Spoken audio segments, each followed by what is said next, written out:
Secret agent അഥവാ സായി കൃഷ്ണ, അതും അല്ലെങ്കിൽ ഇപ്പോൾ പ്രേക്ഷകരെല്ലാവരും വിളിക്കുന്ന പോലെ ഉണ്ണിക്കണ്ണൻ. അപ്പോൾ ഈ ഒരു രീതിയിലൊക്കെയാണല്ലോ ഇപ്പോഴത്തെ സായി ചേട്ടൻ്റെ പേര് കാര്യങ്ങളൊക്കെ. അപ്പോൾ ബിഗ് ബോസ് സീസൺ 6 നിന്നുമാണെങ്കിൽ മണി ബോക്സും എടുത്ത് 5 ലക്ഷം രൂപ എടുത്ത് സായി ചേട്ടൻ പുറത്തോട്ട് വന്നപ്പോൾ എയർപോർട്ടിൽ വെച്ചിട്ട് അസ് യൂഷ്വൽ എല്ലാവരെയും മീഡിയസ് കവർ ചെയ്യാൻ പോകുന്ന പോലെ തന്നെ സായി ചേട്ടൻ്റെയും ബൈറ്റ് കവർ ചെയ്യാൻ വേണ്ടിയിട്ട് കുറേ മീഡിയസ് അവിടെ എത്തിയിട്ടുണ്ടായിരുന്നു. അപ്പോൾ മീഡിയാസ് കുറേ ആളുകൾ ചോദിച്ചൊരു മെയിൻ ക്വസ്റ്റ്യൻ എന്ന് വെച്ചാൽ അഖിലേട്ടൻ പറഞ്ഞിട്ടുള്ള പ്രസ്താവനകളെ കുറിച്ചിട്ട് എന്തായിരുന്നു സായി കൃഷ്ണയുടെ അഭിപ്രായം, അതിലെന്താണ് പറയാനുള്ളതെന്നായിരുന്നു ചോദിച്ചുള്ളത്. അപ്പം അതിന് വളരെ കൃത്യമായിട്ട് സായി ചേട്ടൻ പറഞ്ഞൊരു മറുപടി എന്താണെന്ന് വെച്ച് കഴിഞ്ഞാൽ, ഞാൻ ഫസ്റ്റ് ഓഫ് ഓൾ ഇറങ്ങിയതിന് ശേഷം കുറച്ച് കാര്യങ്ങളെ കേട്ടിട്ടുള്ളത്, എൻ്റെ ഡീറ്റെയിൽ ആയിട്ട് എനിക്കറിയില്ല, അഖിൽമാരാർ പറഞ്ഞ കാര്യങ്ങൾ എന്താണെന്ന് എനിക്കറിയില്ല. പക്ഷേ ഈ പറയുന്ന പ്രകാരമുള്ള കാര്യങ്ങളൊക്കെ അഖിൽമാരാർ ഉന്നയിച്ചിട്ടുണ്ട് എന്നുണ്ടെങ്കിൽ അഖിൽമാരാർ ജയിച്ചിട്ടുള്ളത് ആ രീതിയിലാണോ എന്ന് നിങ്ങൾക്ക് ചിന്തിക്കാവുന്നതല്ലേ എന്നുള്ളൊരു മറു ക്വസ്റ്റ്യൻ മീൻസ് അങ്ങനൊരു കാര്യമായിരുന്നു മീഡിയാസിൻ്റെ അടുത്ത് സായി ചേട്ടൻ പറഞ്ഞിട്ടുണ്ടായിരുന്നത്. ഫസ്റ്റ് ഓഫ് ഓൾ ഈ പറഞ്ഞ ഒരു സ്റ്റേറ്റ്മെൻറ്റിനകത്ത് പ്രത്യേകിച്ച് തെറ്റൊന്നുമില്ല. കാരണം പുള്ളി ഓൾറെഡി ഇത് കണ്ടിട്ടില്ല. ഇഫ് അങ്ങനെ പറഞ്ഞിട്ടുണ്ടെങ്കിൽ, ഇന്നയാൾ ഈ രീതിയിൽ പറഞ്ഞിട്ടുണ്ടെങ്കിൽ അപ്പം ആ ആളും ജയിച്ചിട്ടുള്ളത് ഈ രീതിയിലാണോ എന്നുള്ളൊരു സ്വാഭാവികമായിട്ട് തോന്നുന്നൊരു ക്വസ്റ്റ്യൻ അത് പുള്ളി പറഞ്ഞിട്ടുണ്ടായിരുന്നു. അപ്പോൾ സായി ചേട്ടൻ പിന്നീട് വന്നിട്ട് അതിൻ്റെ അപ്ഡേറ്റ്സ് കാര്യങ്ങളൊന്നും തൻ്റെ ചാനൽ അതിനെ പറ്റിയിട്ട് സംസാരിക്കുക കാര്യങ്ങളൊന്നും ഉണ്ടായിരുന്നില്ല. പക്ഷേ ഇത് കണ്ടിട്ടാണെങ്കിൽ അഖിലേട്ടനാണെങ്കിൽ പിന്നീട് ലൈവ് വന്നിട്ട് അതിനകത്ത് സായി ചേട്ടനെ കുറിച്ച് കുറച്ച് കാര്യങ്ങൾ പറയുന്നുണ്ട്. അപ്പം ഇത് റിയാക്ട് ചെയ്യുന്നുണ്ട് സീക്രട്ട് ഏജൻറ്റ് സായി ചേട്ടൻ കുറേ കാര്യങ്ങൾ പറയുന്നുണ്ട്. അപ്പം ആ ഒരു കുറച്ച് വീഡിയോ ഞാൻ ഇവിടെ നിന്ന് പ്ലേ ചെയ്തിട്ട് ബാക്കി കുറച്ച് കാര്യങ്ങൾ നിങ്ങളുടെ അടുത്ത് സംസാരിക്കാം. ഈ വായ്ത്താളത്തിന്റെ അങ്ങേ അറ്റമായ സായി ബിഗ് ബോസ് ഹൗസിനകത്ത് വന്നിട്ട് എന്താണ് ഏത് രീതിയിലാണ് അവൻ അവിടെ നിന്നതും പിടിച്ചതും ഒക്കെ എല്ലാവരും കണ്ടതുമാണ്. സമൂഹം മുഴുവൻ അവനെ പരിഹസിച്ചതും എല്ലാവരും കണ്ടതാണ്. ഈവൻ അവനെ ഇന്നലകളിൽ ഇഷ്ടപ്പെട്ടിട്ടുള്ള ആൾക്കാർ പോലും അവനെന്ന് പറയുന്ന ഒരാളുടെ കഴിവില്ലായ്മയിൽ അല്ലെങ്കിൽ അവന്റെ പുറത്തുള്ള ഗുണപരികാരവും അകത്തുള്ള പ്രവൃത്തിയും എല്ലാം കണ്ടിട്ടുള്ളതാണ്. എന്നിട്ട് വീണ്ടും പുറത്തിറങ്ങിയിട്ട് താളമടി ഒരു അല്പം ഒന്ന് കുറയ്ക്കാൻ ശ്രമിക്കുക. താളമൊക്കെ അടിക്കാമായിരുന്നു, കുറച്ചൊക്കെ താളം അടിക്കാമായിരുന്നു. എന്തെങ്കിലും കൊള്ളാവുന്ന 1 മിനിറ്റ് കണ്ടെങ്കിലും അവന്റെ എന്ന പേരിൽ പുറത്ത് അവൻ കണ്ടിട്ടുണ്ടായിരുന്നുണ്ടെന്നുണ്ടെങ്കിൽ താളമടിക്ക് ഒരു ഇച്ചിരിയെങ്കിലും, അതായത് ഞാൻ പറഞ്ഞ എന്തെങ്കിലും ചെയ്യാം. എന്റെ 1 മിനിറ്റ് അല്ലല്ലോ, എന്റെ എൻറ്റയർ സീസൺ ഞാൻ കണ്ടത് വെച്ചിട്ട് എനിക്ക് ഇതിലും വലിയൊരു പോസിറ്റീവ് ഇല്ല മാൻ. ഞാൻ റെക്ടിഫൈ ചെയ്ത കാര്യങ്ങളും എൻ്റെ ലൈഫിലേക്ക് ഞാൻ കൊണ്ടുവന്ന കാര്യങ്ങളും Sai Krishnan is very happy. പുറത്തിറങ്ങുന്ന സമയത്ത് അമ്മമാരും കുട്ടികളും വരുമ്പോൾ ആ ഹാപ്പിനെസ് എനിക്ക് അറിയില്ല. നിന്നെപ്പോലെ കണ്ണടയിട്ട് മറ്റേ 2 തൊറ്റ കൊടുത്ത് ജാട പിടിച്ച് നടക്കുന്ന സ്കീം, നീ അതല്ല റിയൽ ലൈഫിന് വേണ്ടേ. നീ റിയൽ ലൈഫും ഫേക്ക്. ഞാൻ പണ്ടുണ്ടാകുന്ന സ്റ്റേജിലാണ് ഇപ്പോൾ അഖിൽമാരാർ ഇരിക്കുന്നത്. എവിടെയൊക്കെ പൊങ്ങച്ചും കാണിക്കാൻ പറ്റും ആട്ടി അടിച്ച് എല്ലായിടത്തും പൊങ്ങച്ചും കാണിച്ച് എല്ലാം എന്തിനടി നിലത്ത് പാടേ എന്തിന്. ഞാൻ അങ്ങനെ മതിയായിട്ട് ഇട്ടിട്ട് പോയ ഒരുത്തനാണ്, മനസ്സിലായി. ആ ലെവലിൽ നിന്നിട്ട് വേണ്ടാന്ന് പറഞ്ഞിട്ട് പോയത്. കാരണം നമുക്ക് എൻ്റെ ഒന്നര വരുന്ന സമയത്ത് അത്രേ ഉള്ളൂ നമുക്ക്. പറയുമ്പോൾ വൻ ഡയലോഗും കാര്യങ്ങളൊക്കെ പറയാൻ വേണ്ട കാര്യമില്ല. നമുക്ക് നമ്മുടെ ജീവിതത്തിലേക്ക് വരുമ്പോൾ കുറേ കാര്യങ്ങൾ റെക്ടിഫൈ ആണ്. ഞാൻ ആ റെക്ടിഫൈ ചെയ്യുന്ന സാധനത്തിലാണ് പോയത്. എൻ്റെ ഭാഗത്തുനിന്ന് മിസ്റ്റേക്കുകൾ ഒരുപാട് പറ്റിയിട്ടുണ്ട്. അതൊക്കെ മാറ്റി എനിക്ക് എൻ്റെ ഫാമിലി, എൻ്റെ റിലേറ്റീവ്സ്, എൻ്റെ ഫ്രണ്ട്സ് ഞാൻ എന്താണെന്നുള്ളത് തിരിച്ചു പിടിക്കാൻ പോയി. അത് ഞാൻ കൃത്യമായിട്ട് എൻജോയ് ചെയ്ത് വന്നു. അവിടെ എനിക്ക് 10 പേര് എൻ്റെ വീഡിയോ കണ്ടിട്ട് 1 മിനിറ്റ് എൻ്റെ 1 മിനിറ്റ് ഫുട്ടേജ് എങ്കിലും ഉണ്ടോ എന്ന് ചോദിക്കാൻ മാത്രം നീ ഈ സീസണെ കണ്ടിട്ടില്ല എന്ന് പറഞ്ഞ ഡയലോഗ് അടിച്ചവനാ. എന്നിട്ട് പിന്നെ എൻ്റെ 1 മിനിറ്റ് ഫുട്ടേജ് ഉണ്ടോ നീ അപ്പം എൻ്റെ ഈ സീസൺ കാണാതെ എൻ്റെ ഫുട്ടേജ് നീ എവിടെ നിന്ന് കാണൂടി?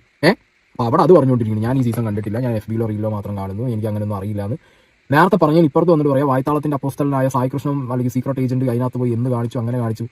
അങ്ങനെ എനിക്ക് കപ്പ് കിട്ടി കാണും. എനിക്കും കിട്ടിയടി, ഞാനും എടുത്തു വെച്ചിട്ടുണ്ട്. മണി ബോക്സ്, കല്ല്, കുറേ ഒന്നുമില്ല, ഫുൾ മറ്റേ ഫിസിക്കലി ആ ലെവൽ വരെ എത്തിയിട്ട് അവിടെയും TTF ടിക്കറ്റ് ഫിനാലിൻ്റെ സെക്കൻഡ് പൊസിഷനിൽ ഉണ്ട് സായി കൃഷ്ണൻ, മനസ്സിലായ. ഞാനായിട്ട് ഇറങ്ങി പോകുന്നതാണ്. അതെൻ്റെ ഒരു സംഗതി, അതായത് ഞാൻ ചെയ്യാൻ തോന്നി ഞാൻ ചെയ്തു, എൻ്റെ ഇഷ്ടം. ഓക്കെ, അപ്പം ഈ ഒരു വീഡിയോയ്ക്കകത്ത് ഉടനീളമാണെങ്കിൽ സായി ചേട്ടൻ തനിക്ക് അഖിൽമാരാർ എന്ന് പറഞ്ഞ അഖിലേട്ടൻ്റെ അടുത്ത് പറയാനുള്ളൊരു ക്ലാരിറ്റി, പിന്നെ സീക്രട്ട് ഏജൻറ്റ് എന്ന പ്രൊഫൈലിൽ നിന്നും ബിഗ് ബോസ് ഹൗസിനകത്തേക്ക് പോയതിന് ശേഷമുള്ള ആ ഒരു സായി കൃഷ്ണ ആ ഒരു ട്രാൻസ്ഫോർമേഷൻ്റെ ഒരു ക്ലാരിറ്റി, ഇതൊക്കെയാണ് സായി ചേട്ടൻ ഈ ഒരു വീഡിയോയ്ക്കകത്ത് പറയുന്നത്. അപ്പോൾ ഒരു പ്രശ്നം എന്താണെന്ന് വെച്ച് കഴിഞ്ഞാൽ, അഖിലേട്ടന് കൊടുക്കുന്നൊരു മറുപടി ആണെങ്കിലും ആളുകൾക്ക് ഇതങ്ങോട്ട് പൂർണ്ണമായിട്ട് ഡൈജസ്റ്റ് ആവത്തില്ല. കാര്യം എന്താണെന്ന് വെച്ചാൽ, പുറത്ത് നിന്ന സീക്രട്ട് ഏജൻറ്റ് എന്ന് പറയുന്ന വ്യക്തി ഓരോ കാര്യങ്ങളെ പറ്റിയിട്ട് ABC എന്ന് പറഞ്ഞിട്ട് ഹൗസിനകത്തേക്ക് കയറിയിട്ട് CBA എന്ന് പറഞ്ഞ് നേരെ ഇത് ഉൾട്ടയടിച്ച്. കാര്യം പുറത്തു നിന്ന് പറയുന്ന കാര്യങ്ങൾക്ക് നേരെ വിപരീതമായിട്ടായിരുന്നു ഹൗസിനകത്തേക്ക് പോയിട്ട് പ്രവർത്തിച്ച ഓരോ കാര്യങ്ങളും. അപ്പം നേരെ ഉൾട്ടയടിച്ചപ്പോഴത്തേക്കിന് കാണുന്ന ആളുകൾക്ക് ഒരു നിലപാടില്ലാത്ത ഒരു വ്യക്തി എന്ന രീതിയിൽ തന്നെയായിരിക്കും ആളുകൾ കാണുക, അല്ലെങ്കിൽ അങ്ങനെ ആയിരിക്കും മനസ്സിലാക്കുക. അപ്പം അങ്ങനെ ഒരു രീതിയിൽ നിൽക്കുന്ന ഒരാൾ ഹൗസിന് വെളിയിലേക്ക് വന്നിട്ട് ഇനി ഏതൊരു കാര്യത്തെ പറ്റിയിട്ട് പ്രതികരിച്ചെന്ന് പറഞ്ഞാലും സംസാരിച്ചെന്ന് പറഞ്ഞാലും ആളുകൾ എല്ലാവരും പറയുന്നൊരു സാധനം എന്ന് വെച്ചാൽ, സ്വന്തമായിട്ടൊരു നിലപാടില്ലാത്തവനല്ലേ നീ, ഇതിനകത്ത് നിനക്കെന്താണ് ഇത് സംസാരിക്കാൻ യോഗ്യത എന്ന സാധനമായിരിക്കും എല്ലാവരും ചോദിക്കുക. അപ്പം സായി ചേട്ടനെ പറ്റിയിട്ട് സായി ചേട്ടൻ്റെ ഒരു കമൻറ്റ് ബോക്സ് എടുത്താലും ഒരു മെജോറിറ്റി കമൻറ്റ്സും ഇതേ രീതിയിൽ തന്നെ ആയിരിക്കും. അപ്പം അങ്ങനെ ഈ ഒരു കാര്യങ്ങളൊക്കെ കണ്ടിട്ടുള്ള അല്ലെങ്കിൽ ഇങ്ങനത്തെ വിവരങ്ങൾ അറിഞ്ഞിട്ടുള്ള അഖിലേട്ടനാണെങ്കിലും ഇപ്പം സായി ചേട്ടൻ പുറത്ത് വന്നിട്ട് ഇങ്ങനെ ഒരു സ്റ്റേറ്റ്മെൻറ്റ് പറയുമ്പോൾ അഖിലേട്ടൻ അയാൾ അങ്ങനെ പറഞ്ഞിട്ടുണ്ടെങ്കിൽ അയാൾ പിന്നെ ഇങ്ങനെയാണോ ജയിച്ചതെന്ന് കേൾക്കുമ്പോൾ സ്വന്തമായിട്ടൊരു നിലപാടില്ലാത്തൊരുത്തൻ പുറത്ത് നിന്ന് കണ്ടിട്ട് അകത്തേക്ക് പോയിട്ട് മറ്റൊരു കാര്യം ചെയ്തു. അപ്പം സ്വാഭാവികമായിട്ടും പുള്ളി ആ ഒരു രീതിയിലായിരിക്കും റിയാക്ട് ചെയ്തിട്ടുള്ളത്. അതായിരിക്കും പുള്ളിയുടെ സ്റ്റാൻഡ് എന്നാണ് ഞാൻ മനസ്സിലാക്കുന്നത്. ഇനി ഞാൻ പറയുന്നൊരു കാര്യം എന്ന് വെച്ചാൽ, ഞാൻ മുമ്പ് ഇതുവരെ ഞാൻ റിയാക്ട് ചെയ്തിട്ടില്ല സായി ചേട്ടൻ്റെ ഈ ജാസ്മിൻ ജാഫറിൻ്റെ വാപ്പയായിട്ടുള്ള ജാഫറിക്കായിട്ടുള്ള ഒരു ഫോൺ റെക്കോർഡിങ്ങിൻ്റെ. അപ്പം ഞാൻ സായി ചേട്ടനോടുള്ള ആ ഒരു സൗഹൃദം നിലനിർത്തിക്കൊണ്ട് തന്നെ ഞാൻ പറയുകയാണ്. കാര്യം ഇതിനു മുമ്പ് എനിക്ക് പറയണമെന്ന് വിചാരിച്ച് ഞാൻ പറയാതിരുന്നതിൻ്റെ മെയിൻ റീസൺ, ഇവിടുത്തെ കുറേ നിലവാരമില്ലാത്ത കുറേ യൂട്യൂബേഴ്സ് ഉണ്ട്. കാര്യം ഒരു മീഡിയം ലെവലിൽ നിൽക്കുന്നത് ഞാൻ ഉൾപ്പെടെ കുറേ ആപ്പ് യൂട്യൂബേഴ്സ് ഉണ്ട്. അപ്പോൾ ഒരു പ്രശ്നം എന്താണെന്ന് വെച്ചാൽ, ഞാനാണെങ്കിൽ ഒരു വീഡിയോ ചെയ്തിട്ട് അതിൻ്റെ ഒരു നിലവാരമില്ലാത്ത എനിക്ക് പിന്നീട് തോന്നിക്കഴിഞ്ഞാൽ ആ ടൈപ്പിലുള്ള ടോപ്പിക്ക് ഞാൻ പിന്നീട് എടുക്കാൻ നിൽക്കാറില്ല. പക്ഷേ ഇവിടെയുള്ള ചില ആളുകൾ ഒരു എക്സാമ്പിൾ ഞാൻ പറഞ്ഞുതരാം. ജാസ്മിൻ ജാഫർ ഇന്ന് നടന്നപ്പോൾ മുട്ടുമടങ്ങി, അല്ലെങ്കിൽ കണ്ണടച്ചപ്പോഴത്തേക്കിനും അവൾ ഉറങ്ങിപ്പോയി, പിന്നെ ചിരിച്ചപ്പോൾ പല്ല് കണ്ടില്ല, നടക്കുമ്പോൾ അവൾ മുന്നോട്ട് നീങ്ങി എന്നുള്ള രീതിയിലൊക്കെ സാധനങ്ങൾ വെച്ചിട്ടാണ് കണ്ടന്റ് ആക്കുന്നത്. ഇത് കണ്ടപ്പോൾ എനിക്ക് നിലവാരമില്ലാത്ത രീതിയിൽ തന്നെയാണ് തോന്നിയിട്ടുള്ളത്. ഒപ്പം സായിച്ചാണ്ട് ഈ ഒരു ഫോൺ റെക്കോർഡിങ് വന്നിട്ട് ഓരോ ആൾക്കാർ പറയുന്നത് കേട്ടിട്ടൊക്കെ ആണെങ്കിൽ എനിക്ക് സത്യം പറഞ്ഞാൽ പ്രാന്ത് പിടിച്ചു. ഇത് എന്തോന്നറിയ പറയുന്നത്. പിന്നെ ചിലരുണ്ട് ഇതിൻ്റെ ഡയറക്ടറിനെ തന്നെ ശത്രുത വെച്ചിട്ട് കണ്ടന്റ് ഉണ്ടാക്കുന്ന കുറേ ടീംസ് ഉണ്ട്. അപ്പം അതുകൊണ്ടാണ് ഞാൻ അതിനകത്തൊന്നും ഞാൻ അന്നേരം റിയാക്ട് ചെയ്യാൻ പോയിരുന്നത്. കാര്യം പുറത്തേക്ക് വന്നതിന് ശേഷം സായി ചേട്ടൻ ഇതിനൊരു ക്ലാരിറ്റി പറയുമല്ലോ, അതെന്താണെന്ന് കേട്ടതിന് ശേഷം മാത്രം സംസാരിക്കാമെന്ന് വിചാരിച്ചു. അപ്പം ഇതിനകത്തുള്ളൊരു പ്രശ്നം എന്താണെന്ന് വെച്ചാൽ, പുറത്ത് നിന്ന് ജാസ്മിൻ ജാഫറിനാണെങ്കിൽ ജാസ്മിൻ്റെ വാപ്പ ഹൗസിനകത്തേക്ക് വിളിച്ചു എന്ന് പറയുമ്പോഴത്തേക്കിന് അതിനെതിരെ റിയാക്ട് ചെയ്തിട്ടുള്ള സായി ചേട്ടൻ അതിനകത്ത് ചെന്നിട്ട് ജാസ്മിൻ്റെ വാപ്പ പറഞ്ഞത് കേട്ടിട്ട് ജാസ്മിൻ്റെ അടുത്ത് പോയിട്ട് ഇങ്ങനെ വിവരങ്ങളൊക്കെ പറഞ്ഞു കൊടുക്കുക കാര്യങ്ങളൊക്കെയാണ് ചെയ്തിട്ടുള്ളത്. വളരെ മോശമായിട്ടുള്ളൊരു കാര്യം. സ്വന്തമായിട്ടൊരു ആ ഒരു കാര്യത്തിൽ ചേട്ടൻ ഒരു നിലപാട് കീപ്പ് ചെയ്യേണ്ട ഒരാളായിരുന്നു. ചേട്ടൻ ഒരു ജാസ്മിൻ്റെ വാപ്പ എന്ന നിലയിൽ അയാൾക്ക് പറയാനുള്ള കാര്യങ്ങളെല്ലാം കേട്ടിട്ട് മനസ്സിലാക്കിയിട്ട് ഓക്കെ സെറ്റ് എന്നൊക്കെ പറഞ്ഞുകൊണ്ട് നിന്ന് കഴിഞ്ഞാൽ ഓക്കെ ഫൈൻ. പക്ഷേ അതിനകത്ത് പോയിട്ട് പറയേണ്ട യാതൊരു ആവശ്യം ഉണ്ടായിരുന്നില്ല. ഓക്കെ, അത് ചെയ്തിട്ടുള്ളത് വളരെ ഒരിക്കലും അംഗീകരിക്കാൻ പറ്റില്ല. പിന്നെ ചേട്ടൻ പറയുന്നൊരു സാധനം, ചേട്ടന് റെക്ടിഫിക്കേഷന് വേണ്ടിയിട്ടാണ്, ക്ലെൻസിങ്ങിന് വേണ്ടിയിട്ടാണ് ഹൗസിനകത്തേക്ക് ചേട്ടൻ പോയിട്ടുള്ളത് എന്നുണ്ട്. അപ്പം ചേട്ടൻ അങ്ങനെ ചേട്ടന് മാറ്റങ്ങൾ സംഭവിക്കാൻ വേണ്ടിയിട്ടായിരുന്നെങ്കിൽ ചേട്ടന് ഒരു കൗൺസിലിങ്ങിന് പോയാൽ മതിയായിരുന്നു. അല്ലാതെ ബിഗ് ബോസ് ഹൗസിലേക്ക് ചേട്ടൻ ഇങ്ങനെ ഈ ഒരു രീതിയിൽ പോകുമ്പോൾ ഓഫ് കോഴ്സ് ആ ഒരു ഹൗസിനകത്തേക്ക് പോകുമ്പോൾ ഈ മാറ്റങ്ങളൊക്കെ ഉണ്ടാവും. അത് ഓർഗാനിക്കായിട്ട് സംഭവിക്കുന്നതാണ്. പക്ഷേ അങ്ങനെ ഒന്നും സംഭവിക്കണം അല്ലെങ്കിൽ അതിന് വേണ്ടിയിട്ടാണ് പോകുന്നത് എന്ന് പറഞ്ഞാൽ ആ ഒരു ഇൻറ്റൻഷനോട് ചേട്ടൻ പോകുമ്പോൾ ഉള്ള പ്രശ്നം എന്താണെന്ന് വെച്ചാൽ, പുറത്ത് നിന്ന് വലിയൊരു കരിയർ ബിൽഡ് ചെയ്യാൻ ആഗ്രഹിക്കുന്ന ഒരുപാട് ആളുകളുടെ ഓപ്പർച്യൂണിറ്റി തട്ടിയെടുത്തിട്ടാണ് ചേട്ടൻ അതിനകത്തേക്ക് പോയിട്ടുള്ളത്. അതിനകത്തേക്ക് പോയിട്ട് എനിക്ക് ക്ലെൻസിങ് ആയിരുന്നു വേണ്ടത്, റെക്ടിഫിക്കേഷൻ ആണ് വേണ്ടത് എന്ന് പറയുമ്പോൾ അതൊരു മാതിരി അങ്ങോട്ട് ഉൾക്കൊള്ളാൻ പൂർണ്ണമായിട്ട് കഴിയില്ല കേട്ടോ. കാരണം അങ്ങനെ മാറ്റങ്ങൾക്കാണെങ്കിൽ ഇവിടെ മറ്റ് പല വഴികളുണ്ട്, അതിന് ബിഗ് ബോസിൽ തന്നെ പോകണമെന്നില്ല. അപ്പം ഇതിനൊരു മറുപടിയായിട്ട് നമ്മുടെ അഖിലേട്ടനൊരു മറുപടി ഇതിന് കുറച്ച് മുമ്പ് ഇട്ടിട്ടുണ്ടായിരുന്നു. അത് ഭയങ്കര കോമഡിയാണ്.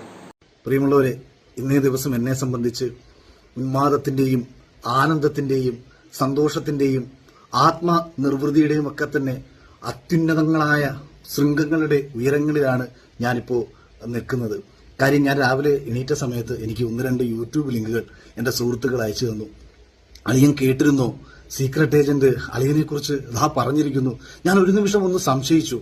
ഇദ്ദേഹത്തെ പോലെ ഒരു വലിയ മനുഷ്യൻ, സാധാരണ നമ്മൾ കണ്ടിട്ടുള്ളത് നാസ പുതിയ സാറ്റലൈറ്റുകൾ വിക്ഷേപിക്കുന്ന സമയത്തും, അല്ലെങ്കിൽ ഉസൈൻ ബോൾട്ട് ഒളിമ്പിക്സിൽ വിജയിച്ചു കഴിയുന്ന സമയത്തും, മൈക്കൽ ഫെൽപ്സ് നീന്തൽ വിജയിച്ചു കഴിഞ്ഞ സമയത്തും, അതല്ല എന്നുണ്ടെങ്കിൽ ആൽഫ്രഡ് ഹിച്ച്കോക്കിനെയും അല്ലെങ്കിൽ നമ്മുടെ ഡെൻസിൽ വാഷിംഗ്ടനെയും ഒക്കെ പോലെയുള്ള വലിയ പ്രഗത്ഭന്മാരായ നടന്മാർ അഭിനയിച്ചു കഴിയുമ്പോൾ അത്തരം കാര്യങ്ങളെക്കുറിച്ചൊക്കെ വിലയിരുത്തുന്ന ഒരു വലിയ മനുഷ്യനാണ് ഇദ്ദേഹം. ഇദ്ദേഹത്തെ അറിഞ്ഞുകൂടാത്ത വിഷയങ്ങളൊന്നുമില്ല. അപ്പൊ ഇദ്ദേഹത്തെ പോലെ ഒരാൾ വളരെ സാധാരണക്കാരനായ എന്നെ കുറിച്ചൊക്കെ പറയുമോ? ഞാൻ എന്തായാലും പുറത്ത് നിൽക്കുന്ന സമയത്താണ് ഇത് കേട്ടത്. ഞാനത് കേട്ട സമയത്ത് അദ്ദേഹത്തിന്റെ ശബ്ദം കേട്ട മാത്രയിൽ തന്നെ അന്തരീക്ഷത്തിന്റെ സ്വഭാവം പെട്ടെന്നങ്ങ് മാറുകയാണ് ഉണ്ടായത്. പെട്ടെന്ന് സൂര്യൻ ഇത് കേട്ട് ഭയന്ന് മേഘപാളികൾക്കുള്ളിൽ ഒളിച്ചു. പെട്ടെന്ന് അന്തരീക്ഷം ഇരുണ്ടു. രാവിലെ തൊട്ട് മഴ വന്നു തുടങ്ങി. പിന്നീട് ഞാൻ അടുത്ത ഒരു മച്ചിപ്പശു നിൽപ്പുണ്ടായിരുന്നു. ആ മച്ചിപ്പശു ഇദ്ദേഹത്തിന്റെ ശബ്ദം കേട്ട സമയം ആ നിമിഷം പ്രസവിച്ചു. തൊട്ടപ്പുറത്തെ വീട്ടിൽ തളർവാദം പിടിപെട്ട് കിടന്ന ഒരു അമ്മാവൻ, പാരലിസിസ് വന്നിട്ട് തളർവാദം പിടിപെട്ട് കിടന്നിരുന്ന ഒരു അമ്മാവൻ, അദ്ദേഹം ഇറങ്ങി ഓടി. 2 റൗണ്ട് ഓടിക്കഴിഞ്ഞിട്ടും അദ്ദേഹത്തിന്റെ ആവേശം തീരാഞ്ഞ് അദ്ദേഹം ഇപ്പൊ തെങ്ങിക്കയറി 3 ചെന്തങ്ങ് വിട്ട് വെട്ടി കരിക്കും കുടിച്ചുകൊണ്ട് ഇപ്പൊ അവിടെ ഇരിക്കുകയാണ്. അപ്പോഴാണ് ഞാൻ വീണ്ടും ചിന്തിക്കുന്നത്, ഇദ്ദേഹം എന്നെക്കുറിച്ച് പറഞ്ഞല്ലോ, ഒരുപാട് സന്തോഷമുണ്ട്. ഇത് ഞാൻ ഒരുപാട് കൃതാർത്ഥനായി. അങ്ങയുടെ വാക്കുകളിലെ അനർഗള നിർഗളമായ ഒഴുക്ക്, പറയുമ്പോൾ മുഖത്ത് സമുദ്രത്തെ പോലും തോൽപ്പിക്കുന്ന ശാന്തഭാവവും, അതേസമയം വാക്കുകളിൽ തിളയ്ക്കുന്ന അഗ്നിയിൽ സ്ഫുടം ചെയ്ത് കീച്ചൂളയിൽ സൃഷ്ടാവം ചെയ്യപ്പെട്ട് ജനിച്ചു വന്ന ഒരു പ്രത്യേക ബീജത്താൽ സൃഷ്ടിക്കപ്പെട്ട ലോകത്ത് ഇങ്ങനൊരു ബീജം ഇനി ഒരു കാലത്തും ഉണ്ടാവില്ലേ എന്നൊരു പ്രാർത്ഥനയോടുകൂടി അങ്ങേക്ക് എല്ലാ രീതിയിലുമുള്ള പ്രാർത്ഥനകളും ഐശ്വര്യങ്ങളും ജീവിതത്തിൽ ഉണ്ടാവട്ടെ. ഒരുപക്ഷെ കേരളത്തിൽ നിന്ന് പലരും ചോദിക്കാറുണ്ട്, ബിഗ് ബ്രദർ പോലത്തെ ഷോകളിലേക്കൊക്കെ നമുക്ക് ഇന്ത്യയിൽ നിന്ന് പോയി വിജയിക്കാൻ കഴിയുമ്പോൾ, ശില്പാ ഷെട്ടി എങ്ങാണ്ട് പണ്ട് പോയിട്ടുണ്ട്, വിജയിച്ചിട്ടുണ്ട്. പക്ഷെ അതൊക്കെ വംശീയ അധിക്ഷേപത്തിന്റെയൊക്കെ പുറത്തായിരുന്നു. എന്നിരുന്നാലും ആ കഴിവ് കൊണ്ട്, അതായത് ബോക്സിംഗിലാണെന്നുണ്ടെങ്കിൽ മൈക്ക് ടൈസനെ തോൽപ്പിക്കും, അഭിനയത്തിലാണെന്നുണ്ടെങ്കിൽ ഈ പറഞ്ഞ ലോകത്തെ ഏത് പ്രഗത്ഭരെയും മത്സരിച്ച് തോൽപ്പിക്കും. എന്ത് ചെയ്താലും ആ മേഖലയിലെ ഏറ്റവും ഉന്നതി കൈവരിക്കാൻ ശേഷിയുള്ള ഒരു മനുഷ്യൻ ഒരു ജിമെയിൽ അക്കൗണ്ട് ഉണ്ടാക്കി, യൂട്യൂബ് അക്കൗണ്ട് ഉണ്ടാക്കി ലോകത്തെ മുഴുവൻ നിയന്ത്രിക്കുന്ന ഈ ഒരു മനുഷ്യൻ, ഇദ്ദേഹം ഒരുപക്ഷെ 1893 അമേരിക്കയിൽ പോയിട്ട് ചിക്കാഗോയിൽ സ്വാമി വിവേകാനന്ദൻ ഒരു വലിയ പ്രഭാഷണം നടത്തി ലോകത്തെ മുഴുവൻ പ്രകമ്പനം കൊള്ളിച്ചിട്ടുണ്ടായിരുന്നു. അതിനുശേഷം ആരുടെയെങ്കിലും ഒരു ശബ്ദം കേൾക്കാൻ മലയാളിയും ലോകവും ആഗ്രഹിക്കുന്നെങ്കിൽ അത് ഈ സീക്രട്ട് ഏജന്റ് എന്ന് പറയുന്ന ഇദ്ദേഹത്തിന്റെയാണ്. ഇദ്ദേഹം എന്നെ കുറിച്ച് പറഞ്ഞത് എനിക്ക് അങ്ങയുടെയൊക്കെ മുന്നിൽ ഞാൻ ആര്. Thank you sir, thank you. സത്യത്തിൽ ഈ മറുപടി ഭയങ്കര കോമഡി ആയിട്ടുണ്ട്. കാര്യം സായി ചേട്ടൻ തന്നെയാണെങ്കിൽ തൻ്റെ വീഡിയോക്കകത്ത് പറയുന്നുണ്ട് എനിക്ക് നല്ല രീതിയിൽ താളം അടിക്കാൻ അറിയാം, അപ്പം ഞാൻ താളമടിക്കാരനാണെങ്കിൽ അതിനേക്കാൾ അപ്പുറത്തെ വലിയൊരുത്തനാണ് അഖിലേട്ടൻ എന്നൊക്കെ സായി ചേട്ടൻ പറയുന്നുണ്ട്. പക്ഷേ ഇതിനും മാത്രം വാക്കുകളൊക്കെ എവിടെ നിന്ന് കിട്ടുന്നത് ഞാൻ ആലോചിക്കുന്നത്. ഓക്കെ ഫൈൻ, ഇതൊരു ഫണ്ണായിട്ട് മാത്രം എടുത്താൽ മതി. കാര്യം പുള്ളിയുടെ ഒരു മറുപടി ആണെങ്കിൽ രണ്ട് കൂട്ടരുടെ കാര്യം. ഇപ്പോഴും എനിക്ക് സായി ചേട്ടൻ്റെ അടുത്ത് പറയാനുള്ളൊരു കാര്യം എന്ന് വെച്ചാൽ, ചേട്ടൻ ഇനി ഏത് കാര്യം സംസാരിക്കുമ്പോഴും അതിനൊരു കൃത്യത, ക്ലാരിറ്റി, മീൻസ് ക്രിസ്റ്റൽ ക്ലിയർ ആയിട്ട് കുറച്ച് നാൾ ചേട്ടൻ നോക്കിയില്ല എന്നുണ്ടെങ്കിൽ ആളുകൾക്ക് അത് പെട്ടെന്ന് ഡൈജസ്റ്റ് ആവില്ല. ആളുകൾ അതിനെ എതിർത്ത് തന്നെ ആയിരിക്കും നിൽക്കുക. നേരത്തെ എന്ത് ചേട്ടൻ സംസാരിക്കുമ്പോഴും ചേട്ടൻ ഫ്രീ ആയിട്ട് എന്തും ചെയ്യായിരുന്നു. അല്ലെങ്കിൽ ബിഗ് ബോസ് ഹൗസിനകത്ത് പോയിട്ട് ഈ ജാസ്മിൻ്റെ കേസാണെങ്കിലും ചേട്ടൻ നേരെ ഉൾട്ടയടിച്ച് കാണിച്ചിട്ടുള്ള ഓരോ കേസുകളാണെങ്കിലും അതങ്ങനെ ചെയ്തില്ലായിരുന്നു എങ്കിൽ ചേട്ടൻ എന്തും ഇപ്പം വന്ന് പറയാമായിരുന്നു, ഒരു വിഷയമില്ല. പക്ഷേ ഇപ്പോൾ ചേട്ടൻ സംസാരിക്കുന്ന ഓരോ കാര്യങ്ങൾക്കും വാക്കുകൾ വളരെ കൃത്യമായിട്ട് സൂക്ഷിച്ച് പറയുന്ന കാര്യങ്ങൾക്കൊരു കൃത്യമായിട്ടുള്ളൊരു ക്ലാരിറ്റി, ഒരു ക്രിസ്റ്റൽ ക്ലിയർ ആയിട്ട് വന്നില്ല എന്നുണ്ടെങ്കിൽ ഇതുപോലെ ഇരിക്കും.